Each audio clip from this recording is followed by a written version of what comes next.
Hello, and welcome to another Rang Rouge unit of the week. And today we are taking a look at the SPETZNAZ GRU recon squad for the USSR.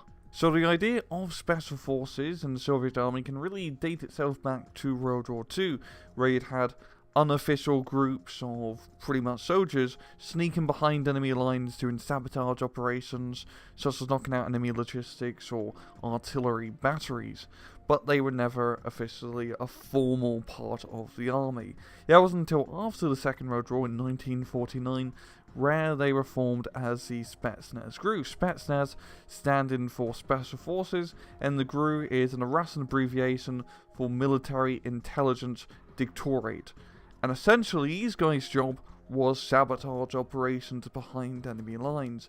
Essentially, if World War III was to break out, these guys were meant to be behind the lines before the war even started to knock out enemy logistical centres and potential enemy nuclear missiles that could be fired, such as the Little John or the MG-52 Lance.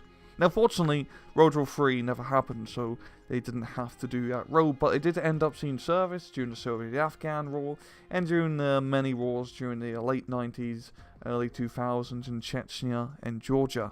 In-game, the SPETZNAZ GRU are a 30-point recon squad with 3 weapons available to you. First weapon being an AKS-74U, which is your pretty standard Special Forces carbine.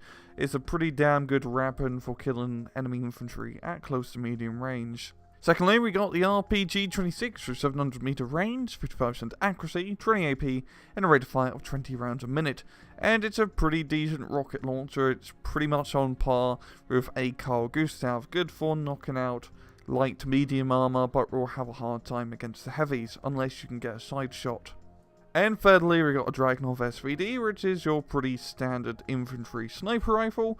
Yeah, good for picking off guys at long distance, but they lack the suppressive firepower that a standard machine gun has. And we pop down and miscellaneous stats, no armor because they're squishy infantry.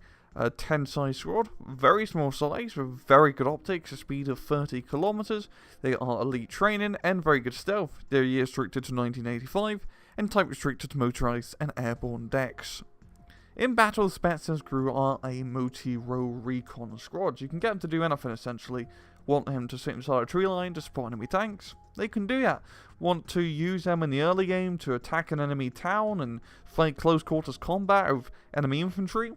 They can do that. You want them to flank around behind enemy lines through the forest to knock out potential enemy CV?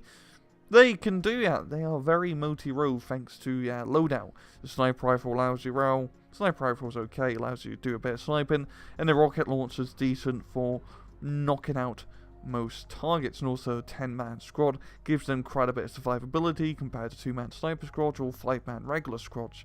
And also, on top of all of that, they got some fantastic transport options. A few notable examples being a good 5-point cheap truck, a BTR-90, and if you're feeling a little bit airborne, an MI-24D. So you have a nice selection of infantry transports for you. And yeah, they are just solid. If you're playing the USSR deck and not using SPETZNAZ GRU, you really do need to rethink your deck, because these guys are mandatory, I have to say, just due to how well they fit into every single role. And I'm going to leave it off. Yeah, this has been enough Rang Rouge of the week. I hope you guys enjoyed the video. And as usual, please just take it easy.